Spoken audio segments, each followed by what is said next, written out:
Welcome back, everybody. This Week in America. Great to have you with us on the program today. Author John Brewer's passion for history unfolds in the pages of historical fiction novels, action, adventure, romance, opening windows into other times, other places, as his characters struggle for love, respect for survival. John studied at Johns Hopkins University, a BA in biology, Ph.D. in biochemistry, postdoctoral experience at the University of Illinois. His career started at the University of Georgia in 1966. He was on the faculty of the Biochemistry department at the University of Georgia for just over 50 years. He's now Professor Emeritus. He has over 100 professional scientific publications. His latest novel, his eighth, is Badgerstown. John Brewer, back with us on This Week in America. John, welcome back to the program. It is always great to have you with us. Thank you. Thank you. What are you doing with your retirement? We talked the last time, and you just took on that new status of Professor Emeritus. Does that mean you're even more prolific and sitting there writing stories? Well, I don't have anything else. I don't have teaching. I don't have research. I don't have a lab. So I just write. I have a first draft of a 10th that I'm typing up. The 9th is just about ready to go. My wife is finishing up on the cover, but the 8th is just out. And that's Badgerstown. That's what we're talking about on the program today. And by the way, mentioning your wife does an excellent job on the book covers. She did the book cover for Badgerstown, as she does all of your books. And that's so important, I think, because it really captures the essence of what you're talking about with the book. It's great to have an in-house illustrator, book cover designer, isn't it? Saves a lot of money. I think. Yeah. You might want to reconsider that before we jump to that conclusion. Badgerstown moves us into a different era. We're talking about the Viet Nam War. We're talking about 1970. Talking about that shift in time, and what was it about that era that you decided this would be a great time period for this story? I'm not sure what prompted this particular plot. Sometimes they just start off small with a single character, single location, and just grow. Other times, the whole thing is pretty much worked out in my head before I start. But in this case, I don't know. To me, that era and that area seemed kind of romantic. That was the only thing. That's probably a mistake on my part, but that just got me started. So I can't really answer that question. Well, it's interesting because you were on campus at that time, early in your career at the University of Georgia, and you've done such a nice job in the book Badgerstown and sort of recapturing what life was like back then. What was the research like for that? If you do research, and we've talked about a number of your books before, set a while back, so none of us really recall exactly what's happening. Many of us recall exactly what was happening in the 1970s. Does that put more pressure on you for research to make sure, okay, a lot of people are going to relate to this. I really need to nail the research here? Memoirs, particularly with respect to the war in Vietnam. Yes. Details that you get. Other than that, it's interesting. The one I'm working on now takes place in the First World War. I've been reading some of the descriptions by the survivors, and some things just don't change. Men advancing against enemy positions, their first thought is stay in line, stay with their unit. Second thought is their objective. Only later do they realize, hey, those folks were trying to kill me. Exactly. And, that's basically the way it's been. The book, as I say, was it is. Yeah, and you capture in Badgerstown. We've talked about the World War I books that you've done before in periods leading up to that, and you've done an excellent job in capturing that. In Badgerstown, we're talking about Mike the Badger Brockton, Michael Stevens Brockton. First of all, explain the nickname, one that he gave himself. Well, it's a literal translation of his name. Brock is Celtic, very old language for badger. ton is Anglo-Saxon, later for town. So literally, Badger's Town. That's the name of the book, and he called himself the Badger. I think the way I've put it in the book, because he is dimly aware, even growing up, that he can be pushed too far. And when he's pushed too far, he can be a mean son of a bitch. Exactly, and you capture that as the book evolves. It's like, wow, this guy is the Badger. In real life, he is the Badger. He's like the big man on campus type of thing in high school, a valedictorian. He becomes engaged, got a scholarship to college, but he's got sick parents, and that really changed his life dramatically, didn't it? Yes, everything, as the synopsis says, everything falls apart. Through presumably a mistake by Selective Service, which was under a lot of pressure at that time. Oh, by the way, this is my draft card. Interesting. I think I might have burned mine. I have no idea where that is now that you bring that up. Anyway, it just all falls apart. And he finds himself obliged to serve, which he does, his family's tradition, their friends, their acquaintances, his wife's family all say, go, serve. And he does, but when he comes back, it's as though everyone's turning their back on him, including his fiancée. Yeah, he was engaged a long time, almost sort of an arranged courtship. The families knew each other very well. Anne Frost, and he starts the book off where he's going to present the ring to her, the engagement ring. And you see this relationship evolve, and what so many young people went through at that time. He's got a scholarship to the University of Colorado, wants to stay closer to home, really can't, decides that's where he has to go because of the financial situation, and this is a full scholarship. And the story evolves, as you say, 18th birthday, he gets his draft notice, his life changed forever. Talk about that adjustment period he had when he came back and the fact that he lost Anne along the way. Ultimately, he ends up being a doctor. Well, that was what he had decided while he was serving as a medic in Viet Nam. And he had some ideas of doing it before he went there, but this has confirmed him. But, you know, he had no money. Everything was gone. He had no support, no family. And then through accidents, including this companionship with this rather raffish hellraiser that was a buddy of his in Vietnam, he winds up being able to escape his town. And talk a little bit about that relationship, because he's sort of pegged as the one that committed a murder in all of this. And that's on top of everything else. He's set up for this murder. Yeah. He's in a situation, an impossible situation, really. He's going to take a fall. He doesn't know what to do. But, you know, he gets lucky. Sort of. Yes. As the book progresses, you sort of sort that out for yourself, whether this is good fortune or not necessarily good fortune. Becomes a doctor. We're talking, by the way, the book Badger's Town by John M. Brewer.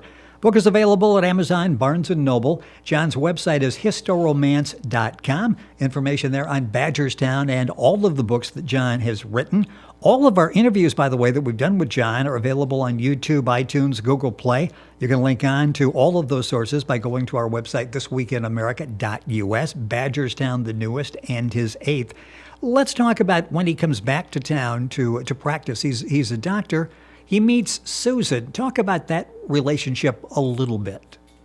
Well, she's a patient, and he's not supposed to date patients and so forth, but she's very attractive, and she's very nice. So he had signed up for this country club and, you know, asks her out for a date. And she accepts, and she really likes him. and he really likes her. Unprofessionally, but he likes her. Yes. Well, and this appears to be, wow, this is really going to be the perfect setup for the two of them. At least outwardly, that's how it looks. But there's a secret that Susan's family has as well, and Mike gets caught up on this once again. Yeah, she's got a black sheep of a brother, an older brother. And there are some things going back to Mike's association with this buddy of his in the Army that bring the black sheep around, and also some associates of the black sheep. So things kind of get unpleasant. To say the least. It's a compelling story. You've got action, adventure, mystery, romance. You've got all the elements in Badgerstown. At the end, you sign off the book by saying, for now, the end. Will we see Michael, Susan, the cast of characters back again, do you think? Well, maybe. That was the response I thought I would get, would be maybe, yes. It depends on inspiration. Yeah, obviously in the back of your mind at least, there was this thought that, maybe I'm not done with these two yet. Maybe I can continue the story. So the book, as far as you're concerned, you've not closed the book, put it up on the bookshelf, and that's the end of it. It's still possible that we can see these two come back. Of course. Of course. Badgerstown, you've got, with the 9th book about ready to go, you're working on the 10th book. This could be maybe book 11 coming back, Badgerstown number 2. I want to talk, you said something interesting in the beginning about when you start. There's so many authors that say you really shouldn't have a first scene unless you've already got your last scene. With this book, did I get that right? You weren't quite sure how this was all going to work out.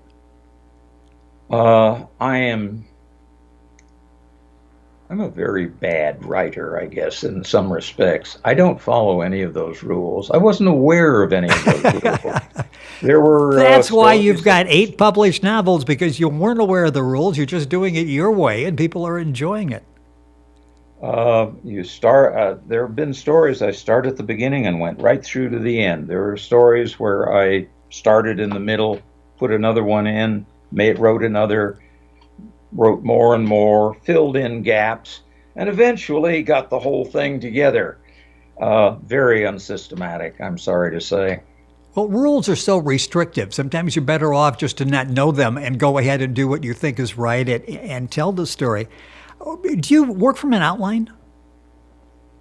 I'm sorry? Do you work from an outline? Do you have things pretty well plotted out ahead? The latest one, number 10, I started with a title. I actually did. Wow. I had the title first, and then I wrote the synopsis, and then I wrote a 6-page summary. Very well organized, but then I lapsed, and I wrote the last part of the book first, and then the middle part, and then the first part. So. Well, yeah, no, that's interesting. When you hit a lapse, you talk to so many people that have tried writing, and even if it's a term paper or something, a report they're working on for work, and they hit that wall where I just can't come up with something. When you go into that period of a lapse, when you got the writer's block, it's like, okay, I'm really not doing too much that's productive here today. How do you work through that? I don't. I just stop. That was the nice thing about having a day job. Yes. I didn't have to write. I didn't have a quota, so many words per day, anything like that. I wrote when the inspiration, if that's the right word, came to me, which is very nice. Now, of course, I have no day job, but I am technically retired. I don't have to do anything. So I haven't noticed any particular problems. But we'll see if there is an 11th, what that's like. I should add, I may have mentioned this before, there have been times, and it's very strange and kind of wonderful, that the writing seems to take over my mind. And it's as though the book is writing itself. It's dictating to me, and I'm just putting down what the book is telling me to write. Very strange.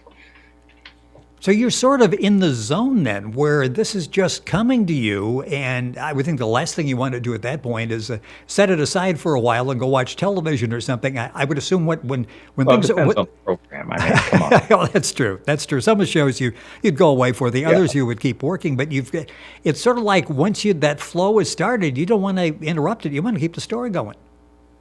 Yeah. Badgerstown is the new book by John M. Brewer. His website is historomance.com. Once again, we talked before about the development of characters that you do, and I love the characters in the book Badgerstown. Talk a little bit about how you develop characters when you decide to add a character, and how many you feel are just right, because you always seem to have the right number. I don't have to go back and look and see who this guy is because he's prominent in the story. Sometimes you have so many characters in there, you lose track of them as you're reading. Talk about developing the characters and what you feel is a workable number to give us. I just wing it. A genius. Hey, come on. Hey, it works. It works. So you have a feel for what a good character is and how many characters that we as readers can handle. Well. And you probably had that as a reader yourself. You grew up reading prolifically as a child, so I'm assuming that a lot of that is conscious or subconscious, where you know how to develop a character and when you've reached the limit where I've got too many people here. It just depends on the story. That's a vague answer, and I'm sorry to give it, but it depends. The character of Tom Preston, who's a very good soldier, by the way, as I've drawn him. As I said, he's a hellraiser, but he's a very good soldier. In a sense, he's kind of the antithesis of Mike Brockton. Mike is very committed, sober, straightforward, and Tom is just the opposite, and maybe that's what attracts them. But Tom's activities, his personality, his behavior, basically are the center of the story, because they ensnare Mike into things he had no conception of, no plans or ideas of getting involved in. I'm talking about illegal drugs, drug money, things like that. But somehow he finds himself saddled with the consequences of Tom Preston's activities, and it takes him the bulk of the book to find out just exactly why and what happened. Badgerstown by John Brewer, back with us on the program. A couple minutes left in the show. It's interesting. I mentioned the characters and the development. Talk about how you do dialogue and how the dialogue advances the story. How do you go about setting up that dialogue so it's not narrative at that point, it's actually dialogue between the characters? Generally, I'm trying to make a point. Point about the characters or a point about what's happening. Right. And I try to set up the dialogue so that I would say illuminates the characters to some extent. Whether I succeed or not, I don't know. But the dialogue is basically to advance the plot. Otherwise. Yeah, and you do a really excellent job in Badgerstown, because there are points in the dialogue that gives us a little more insight into these people, rather than just a narrative explaining who these people are. By their words, by their actions, we're able to determine exactly who these people are. About 30 seconds still left here at the end. When you finish a book, what's that feeling like? And again, with this, it's maybe not finished forever, but it's finished for now. Is it difficult to walk away from the Brockton situation? No, because I'm always, right now I'm trying to finish up number 9, and then I'm going to start working on number 10. In a sense, books are never really finished. You can always go over them. You can always modify them. You can always alter them. And indeed, if you read them over, you'll see things. I always see things that I missed beforehand, not just typos, things where I've repeated myself. I have a tendency to do this, to start sentences with and so and but, and I do this too much, and I go over the books to try and take these out or reduce them so that the effect is not quite so hypnotic. But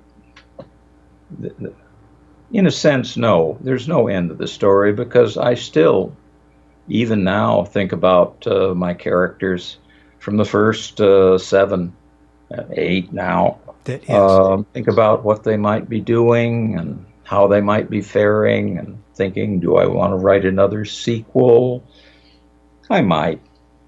But for right now, I'm just going on with current inspiration, if that's the right word. Well, just completed is book number 8. It's called Badgerstown. It's available all across the country, Amazon, Barnes & Noble. You go to John's website, which is historomance.com. You can link on directly to that website by going to our website, thisweekinamerica.us. And while you're there, you can catch up on all the past interviews that we've done with John. Book number 9 just about ready to go. 10 is getting there. And I would love to have you back and talk about book number 9. Enjoyed Badgerstown so much. And John, enjoyed once again having you on the program. Congratulations on another successful book, and we look forward to checking back in. Thank you very much. Pleasure always. John M. Brewer, Badgerstown, the name of the book. Information at John's website, historomance.com. You're listening to This Week in America, online, thisweekinamerica.us. And we're back after these messages.